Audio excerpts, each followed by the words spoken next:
Despite being one of the hottest trends of the last decade, I somehow missed out on the tower defense craze. I was so busy playing everything else that I managed to review only 2 games from the popular genre, Creature Defense and Plants vs. Zombies. While certainly entertaining, neither intrigued me enough to want to dig deeper.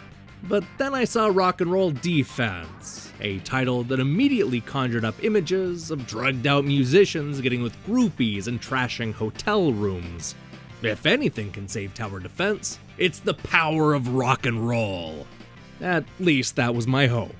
I figured that maybe the musical theme might bring some fresh ideas to the played out genre. Sadly, I was wrong. While the soundtrack may be heavier and the setting unique, Rock and Roll Defense plays out exactly like every other tower defense game. It's short and simple, offering only the barest of essentials.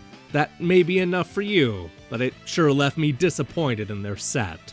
Instead of the traditional tower, you're tasked with protecting the band from being overrun by rabid fans. You eliminate the threat by posting a series of speakers around a windy path. Each enemy drops a certain amount of money, allowing you to not only place more speakers, but also upgrade the ones you have. If you can survive a few waves of increasingly aggressive enemies, then you'll save the day and move on to the next city.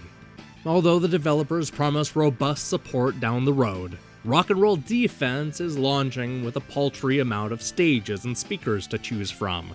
I was surprised to see only 4 different speakers to place, with one of them being all but useless. Beyond the usual strengths and range, there just isn't much difference between the different armaments, which leads to a sense of repetition from one stage to the next. The slight changes in the layout simply aren't enough to keep each level new and fresh. Much like the backgrounds and speaker selection, the enemy variety is equally limited. There's nothing interesting about seeing hundreds of the same types of characters, especially when they feel so disconnected from the theme.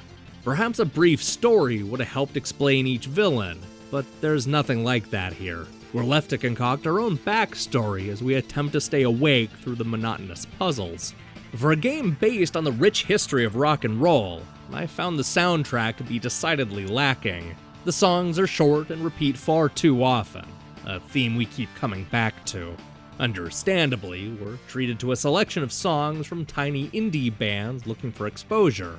While I'm all for this effort, I wouldn't pay to see any of them live.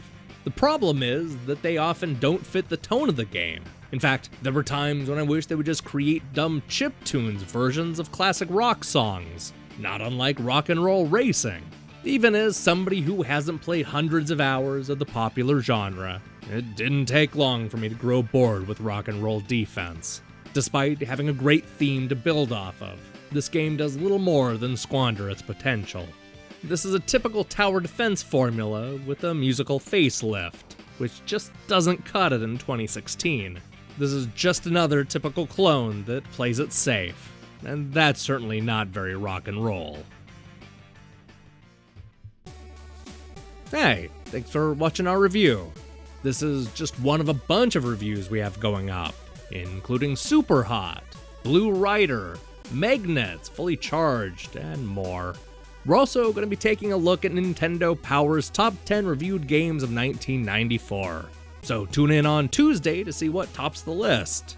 If you haven't already, make sure and click the subscribe button and support what we're doing here. Until then.